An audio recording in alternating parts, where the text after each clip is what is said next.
Brother, I'm going run a wild Hulk Hogan. If I like it's a moment, I'll make sure it's an explosion. Cause lately I've been seeing stars, trying to kick out of this chokehold. But it's no holds barred, middle fingers like I'm Stone Cold.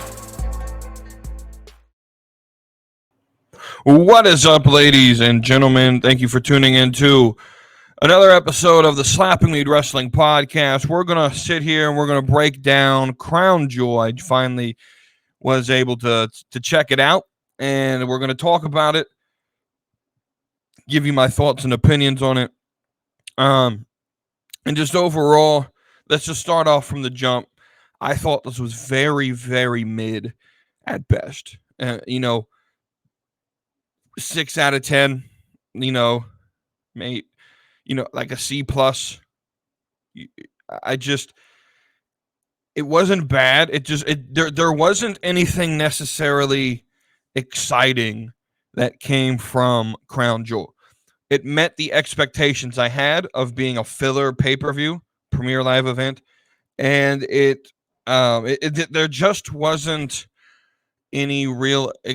I wasn't excited going into it, and there wasn't anything during the show that made me excited to want to continue to watch it.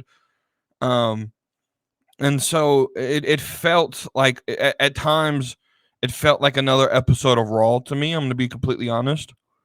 And so we'll go through these matches. We'll go through some of them, and more time will be spent on some segments. But before we break down the actual card, I'm going to go ahead and rant for a minute. We're going to have a couple of rants in this podcast, in this episode.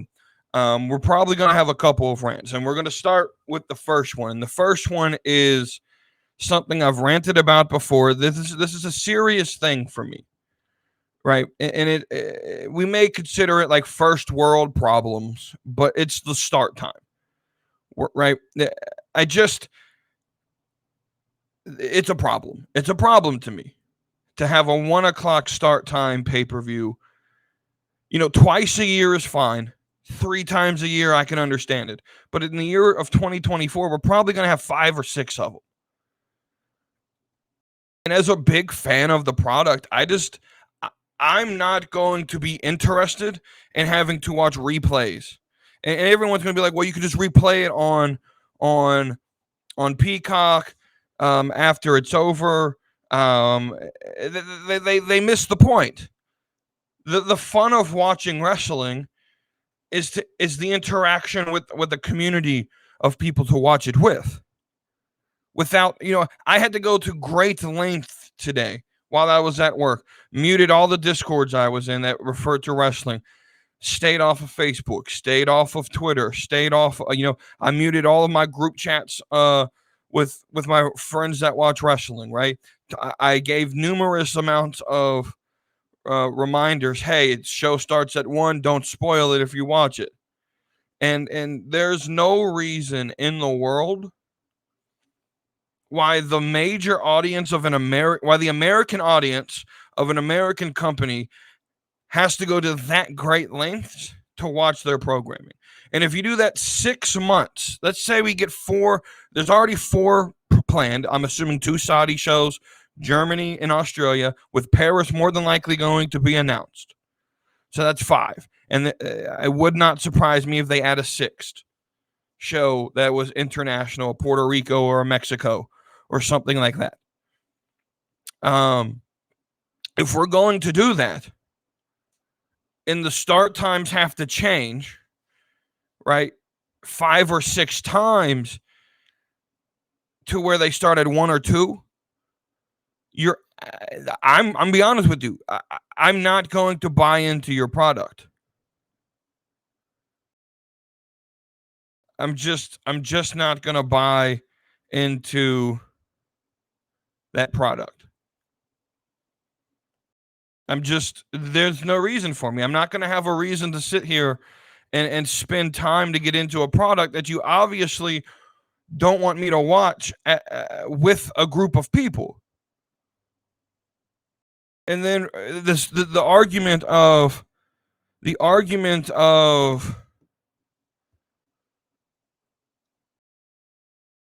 well, you could just watch on Peacock. Guys, I don't know exactly when the show ended, but my plan was this starts 1 Eastern. I get off at 5. That gives them, the 4 hours to get the show done. Assuming they're going to follow most of the last premium live events and go probably about 3.5 plus the hour of the post or pre-show. And so I figured, 4:30, 5 o'clock, it would be over. I could get off work. I could get home. I couldn't start watching the show till 6:30 Eastern time, an hour and a half after I got off work. And I need y'all to understand, like I don't live a far way away from like I work and live, I live on site where I work, right? So it's a 3-second step around. My thought was get off at 5 o'clock, start watching at 5 o'clock, right? I get to go turn the TV on, go on Peacock, and now I got to wait for the replay to load up. So when you research that, you find out it could be 15 minutes after it ends. It could be 3 hours after it ends. Now you're trying to get me to figure out when am I going to be able to watch this replay? People got things to do on Saturday afternoons here. If you're off at work, you got family to spend time with, or you work, right? 1 o'clock start time 6 times next year is not going to be acceptable to me. I'm just going to be completely honest with you. In Australia, it's probably going to be a 6 a.m. start time. Like, I don't think people realize that Australia is going to be a 6 a.m. start time. Are people going to be willing to get up at 6 in the morning, right, to watch Elimination Chamber? I get going overseas and getting that money, but you're hurting your fan base. You're hurting, I would believe the WWE fan base is 60% or more American. That's a majority of your fan base. And to put them on the back burner because there's some money that you can make to bring shows internationally, I'm just not a big fan of that.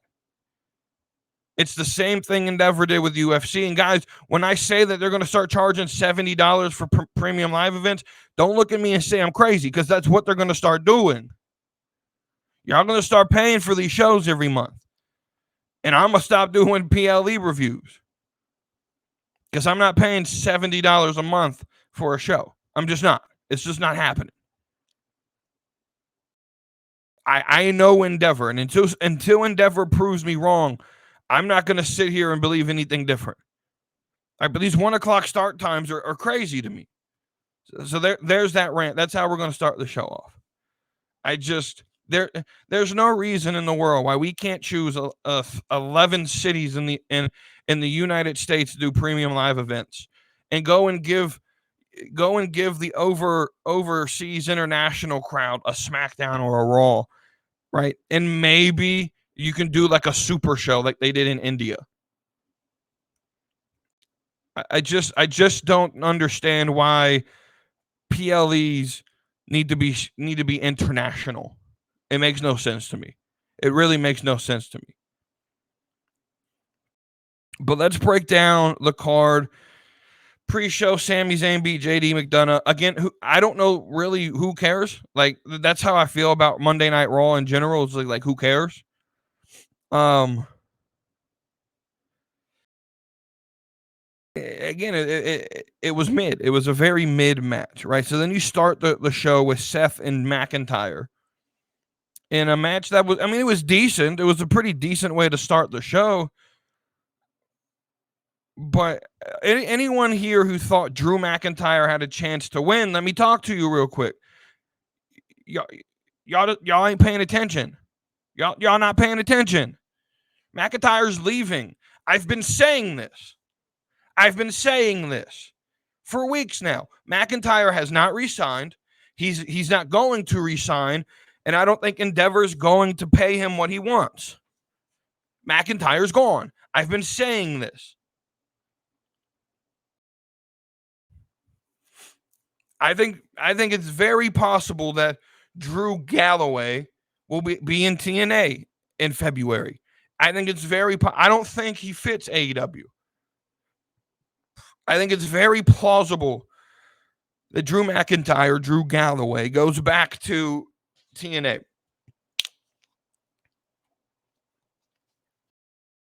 I think that's very plausible.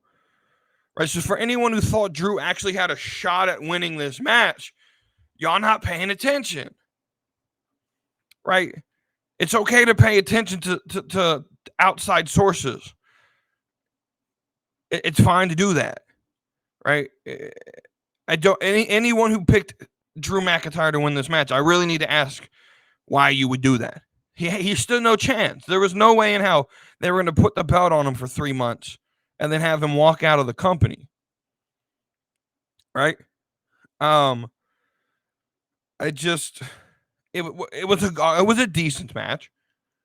It didn't blow me away, but it was a decent match. But remember, go back. I think it may have been this past Tuesday with my NXT review, or where I went through the shows that we had premium live event wise with Crown Jewel, Survivor Series, Deadline to end WWE's calendar year, and I said Deadline was going to be the best of the three. I still stand by that. Crown Jewel's over. It's going to be the worst of the three, just like we all expected, right? And Survivor Series is going to be pretty good, but I think Deadline will be the best of the three shows.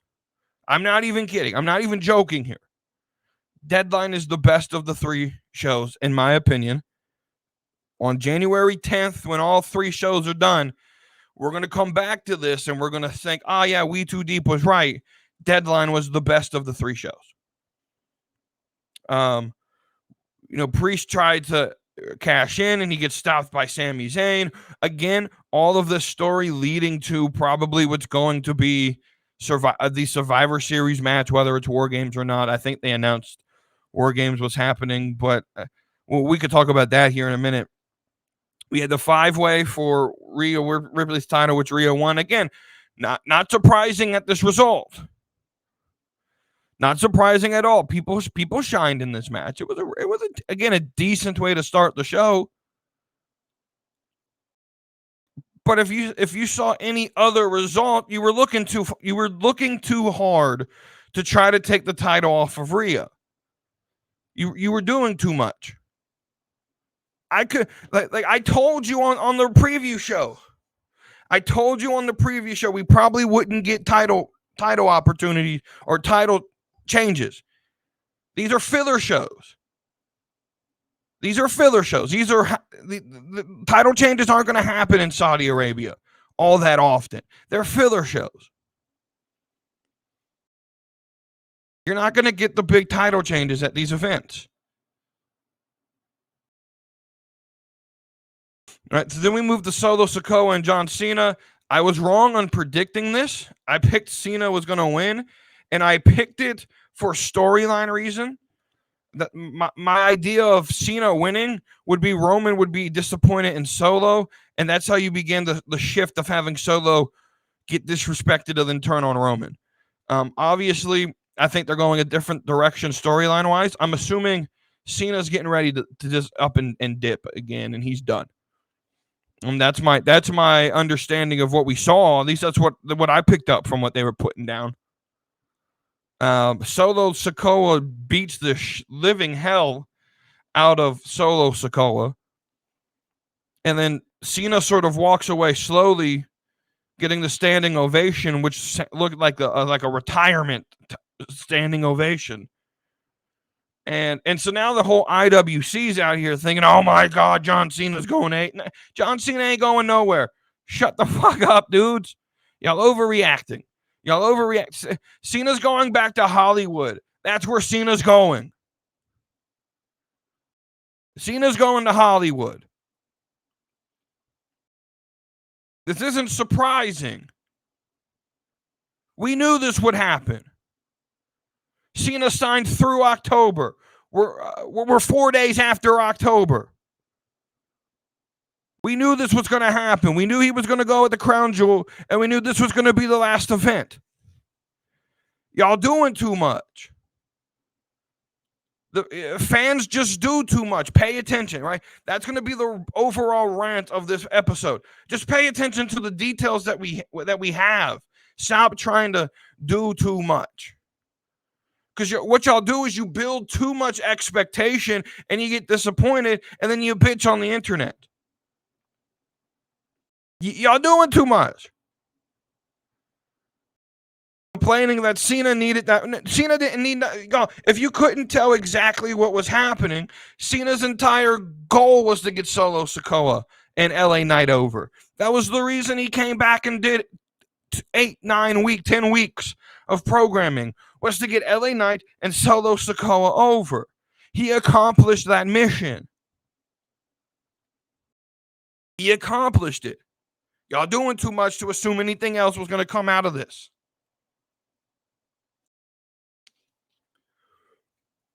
All right. Excuse me. So then we move to Rey Mysterio versus Logan Paul. Again, if you thought Rey Mysterio was going to win this match, y'all obviously don't understand what was going on here. Let's talk about Logan Paul as U.S. champion, right? They gave you clues in the match. I think it was Wade Barrett, which said, could you imagine if Cena, or excuse me, it's not Cena. Can you imagine if Logan Paul won the United States champion? And Michael Cole said something along the lines of, oh yeah, that'll be on his podcast. And that'll be on his podcast on Monday. Like they gave you the result in the middle of the match. This is why I pay attention to commentary.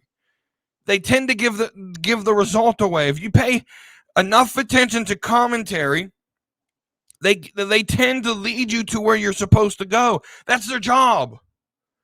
Their job is to lead you in the story to get behind. Like, their job is to sell you the story and sell you why Logan Paul winning the title is a good thing. Because now the U.S. title is more relevant than it's been all year. On Monday, November the 6th, when Logan Paul turns on the camera and starts filming Impulsive with the United States Championship around his shoulder, that title will mean more than it has meant the entire year of 2023. The last 10 months of U.S. champions mean nothing when Logan Paul now has it and display it in front of millions of people. This is a strictly business decision. It was the best decision. I'll tell you something about this match, though. It was highly underwhelming to me. It felt too slow. The pacing was weird. It just didn't. There wasn't a moment in the match. Rey Mysterio is a high flyer. Logan Paul can do the high flyer stuff. And it just didn't feel like it was the high flyer type style. And so it just felt slow and unorganized to me. It was a decent match. But this was the match I was really expecting a lot out of. And I just didn't really get much of anything, right? Decent finish. I love it. Logan Paul sort of cheating to get to the win. And the question is like, does that mean we're not going to see the U.S. title on No. Logan Paul is probably going to do full-time through WrestleMania. Y'all got to see where they're going through. They're going through WrestleMania now. It's WrestleMania season. You got Survivor Series, and then you're on your way to WrestleMania, and you're building the best WrestleMania you can, and that's going to include U.S. champion U.S. champion Logan Paul, which I think he will lose to LA Knight. That's where I think LA Knight is going to fall in terms of the card. I think it's going to be LA Knight and Logan Paul. That's where I think it goes. There's no reason to complain about this finish, about this result. Logan Paul as U.S. champion is the best thing they could have done here. We move to Io versus Bianca. Right? When I first thought about this match, right, my first thought was, oh, Bianca's winning. And then I thought about it. No. we're supposed to get Kairi Sane back. Again, if you pay attention to the small details, Kairi Sane was coming back. We knew she was signing for months. We just didn't know when. This felt like a good time to bring her in, right? And now we have some dissension. She showed up. She helped Io. We have some dissension maybe between Io and Bayley now because it appeared that she didn't know Kairi was coming to assist. You build a story here. I enjoyed it. There was a story built here. It wasn't the best match. I'm not a fan of Io Sky in any means. I'm not a fan of face Bianca Belair.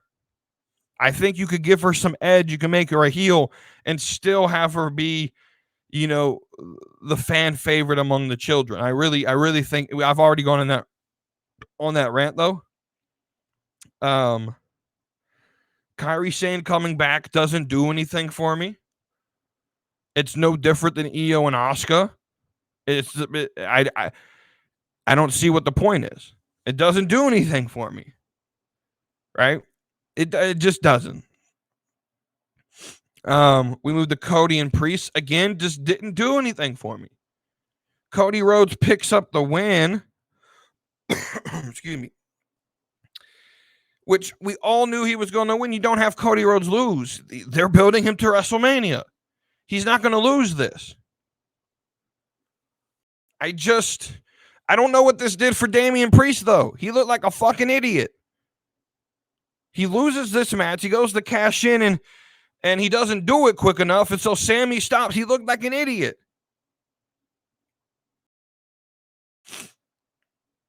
What did that do? What did that actually accomplish? The Sami Zayn, Jey Uso, Cody Rhodes, Judgment Day shit is leading to Survivor Series. We didn't need matches here.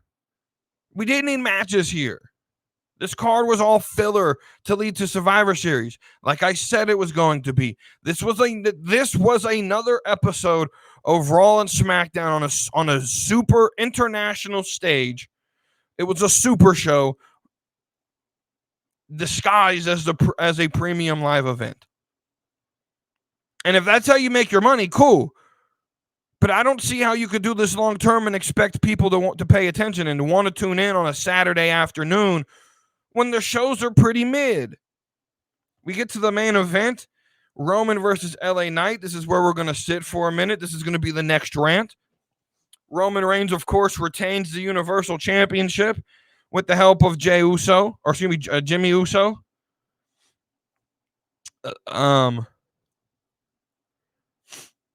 And then now we have all these people out here. Well, when's Roman gonna? Roman never shows up, and this is reported to be his last match of the year. And I'm tired, and it's from the casuals and the hardcore. I'm tired of this complaint. How many times does somebody have to break down Roman Reigns' fucking character before someone fucking understands? Roman Reigns isn't. How many times do you not understand his fucking gimmick? I've personally described it several times in the last 2 years what Roman Reigns' gimmick is. There is storyline reason why he's not on TV. He thinks no one's relevant enough. Y'all are trying to put this outside of kayfabe and talk about, well, ratings this and ratings this and money that Roman Reigns in character does not give a fuck about that. Y'all are doing too much. Roman Reigns' gimmick is pretty fucking simple. He's been champion for fucking 3 years. There's no one relevant to him to beat him, so he's going to go to his island of relevancy, which is he himself and right to him, it's me, myself, and I. He's going to put Paul Heyman in charge. He's got the family of Jimmy and Solo to keep run of his show and to keep things in order. And Roman shows up when Roman wants to fucking show up because it's his show. and he does what he wants to do because he's the tribal chief. It's been this way for 3 years. I don't understand why people have to continue to explain Roman Reigns' gimmick. Oh, but Roman doesn't show up enough. Give him someone relevant enough. Build the secondary mid card. Build the mid card to give him someone relevant, just like you did with LA Knight, right? But we don't need Roman Reigns at Survivor Series. We just don't. We don't need him there. We don't really need him at Royal Rumble. We don't need him at Elimination Chamber. I don't want to see Roman Reigns again until WrestleMania, because that's the only place relevant enough for him to show up. That's the only place that's relevant for him to show up. Right. There's no other reason for him to be on TV. There's no one relevant enough for him to right. And so if you build Cody Rhodes correctly, you could then create him to be relevant enough to face him at WrestleMania. But there's no fucking reason for Roman Reigns to be on TV every week. There's no reason for it. And I don't know about you, but I'm tired of hearing people complain about simple fucking story. The gimmick's been the same. Nothing's changed. And now, and that point in itself, people complain about, oh, it's the same formula. It's the same formula. They go 20 minutes and then someone cheats and Roman needs to start doing squash. No, Roman doesn't need to start doing shit. You don't, if it's not broken, why the fuck are you going to fix it? It's okay that his matches are predictable. Predictable is not bad. Predictable is not bad. There's a formula. You understand a Roman Reigns match. I was calling spots during that match, watching it. I was calling the spots. And that's not a bad thing. But there's one thing I'm certain of. Roman Reigns is the best damn thing on the product. He's the best damn thing on the main roster, what we would call the main roster. He's the only thing on SmackDown worth a damn watching. He's the only thing on Raw that's worth a damn watching. There's nothing else that matters in WWE right now. The Judgment Day are bland. Jey Uso, bland. Cody Rhodes, to me, bland. Roman Reigns, entertaining. It's the only story that has any continuity or makes any sense right now. Logan Paul's pretty entertaining. Grayson Waller's pretty entertaining to me. But here's the thing. People are going to complain, oh, we're not going to get him at Survivor Series. Correct. And then even if we get him at Rumble, there's still 10 weeks. Correct. So guess what? You got 3 months. You got 12 weeks to build a mid-card that is worthy to face Roman Reigns. You got 12 weeks to build a star to face him at Royal Rumble. How much more time do you fucking need? Build a superstar. We complain because Roman Reigns, y'all don't understand, man. Y'all don't understand how much you're going to fucking miss this storyline when it's over. When Roman Reigns walks away and is no longer here, it's not going to be oh, thank God that's over with. It's going to be, oh, shit. I wish I would have appreciated that while it was here, because the show's going to suck dick. Let's just be honest. SmackDown's going to suck dick without Roman Reigns. There's nothing there that's interesting at all. I'm sorry. Look, I get it. I understand fans love LA Knight, and they love the nostalgia of him playing off of the Attitude Era gimmicks. But the dude's not main event talent to me. He's just not. He gets a pop, but I've been saying this forever. When you're international and when you're going against Roman Reigns, you're going to get the pop. You could put me in that situation as a babyface against Roman Reigns, and I would get the pop. You have right. LA Knight's good, and he sells merch. But he's not a main eventer. He's just not. He's not WWE main event talent. He's just the next Kofi Kingston flavor of the month.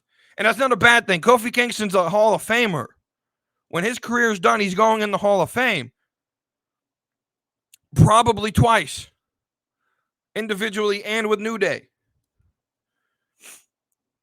There's not a bad thing to say that he's the flavor of the month. It's just how it is. You're not better than Roman Reigns. I'm just so tired of this narrative being pushed that Roman's not there enough. That's the whole fucking point. He doesn't think anyone's relevant enough for him to be there. That's his character. What's so hard to understand about that?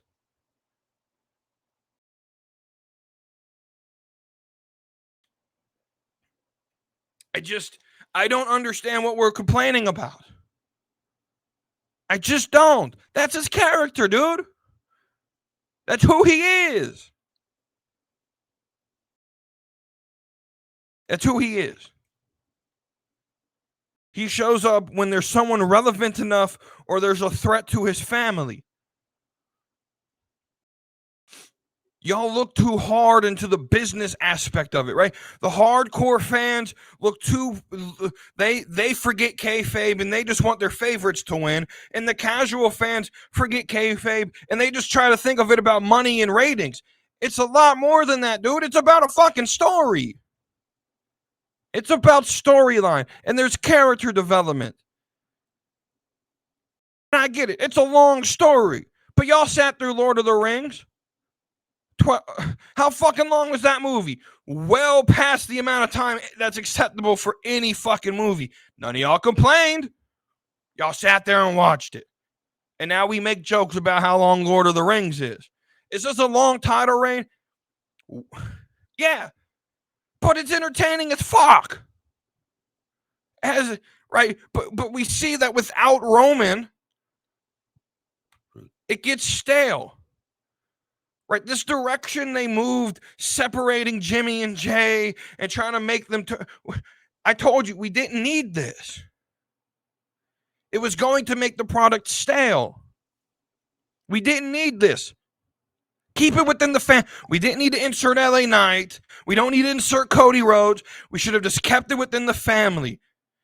And continue to build longer into Jey Uso beating Roman Reigns. And then once Roman loses the title, once Roman lost the title, then you could do this whole separate, Jimmy Uso, Jey Uso storyline. They rushed it. They should have gave it time to breathe. They rushed it too long or too quickly. They rushed it. Who's there for Roman Reigns to face? Who's a legitimate threat? The only person I can think of is Gunther, and he's on Raw. There's no reason for Roman to be there. Can we quit complaining? Can we quit complaining for one fucking night about Roman Reigns? He never shows up enough. That's the whole fucking point. That's the whole point. Roman shows up when he wants to show up and leaves when he wants to leave. That's the point of that's his gimmick. If you don't understand it, you're never gonna be pleased by Roman Reigns. That's the gimmick. It's not that fucking hard to understand.